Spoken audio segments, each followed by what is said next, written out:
What is that? This is winter wheat. Oh yeah. This was, I'm glad that actually we're getting some snow cover on this. It'll protect it a little bit if the temperature drops right back down. Nice stand of wheat. This will get harvested in July.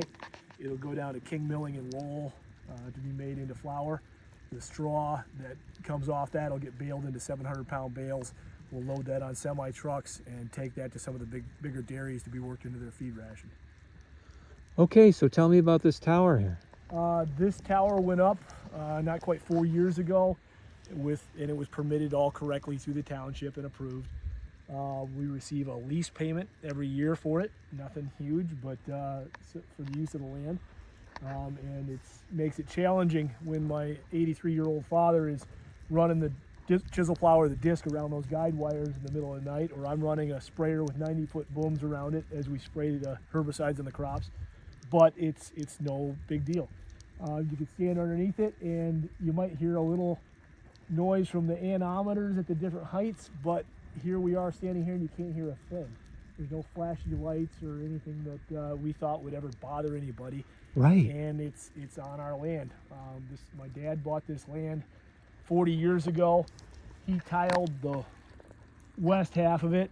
3 years ago, I spent 5 figures tiling the east half of it, and it's good productive land.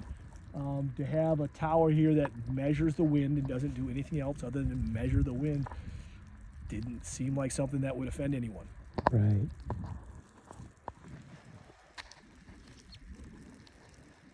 Yeah, the sound of the birds or the sound of the snowflakes hitting the trees is louder than anything that comes from the tower. The people that were complaining get up there and talk about how this has caused them great anguish, and this has ruined their quality of life, and this is causing them great harm that the tower is here. You know, and saying all this to the township board, they're like, okay, well, you better take it down. So. Right. Right. So people go into their meetings and Yep, and weep and wail and you know claim great harm from something that's sitting here. So I don't understand it. Doesn't seem like it has a lot of common sense to me. When we received first verbal communication from the township supervisor that said, hey, you got to take that down. He said, go out and stand underneath it. And he did. He went out, we gave him permission to come in the field, and he stood underneath it and said, well, I can't hear anything, but I have people that are coming to the township hall and complaining, so you got to take it down. Then the next month we received a letter from the township's lawyer, drafted up at, I'm sure, expense for the township, that threatened us with legal action if it didn't come down. And then the week after that, we hung a Gonzales flag that says, come and take it, from the side of the tower, because farmers can kind of be stubborn and don't like to be told what to do.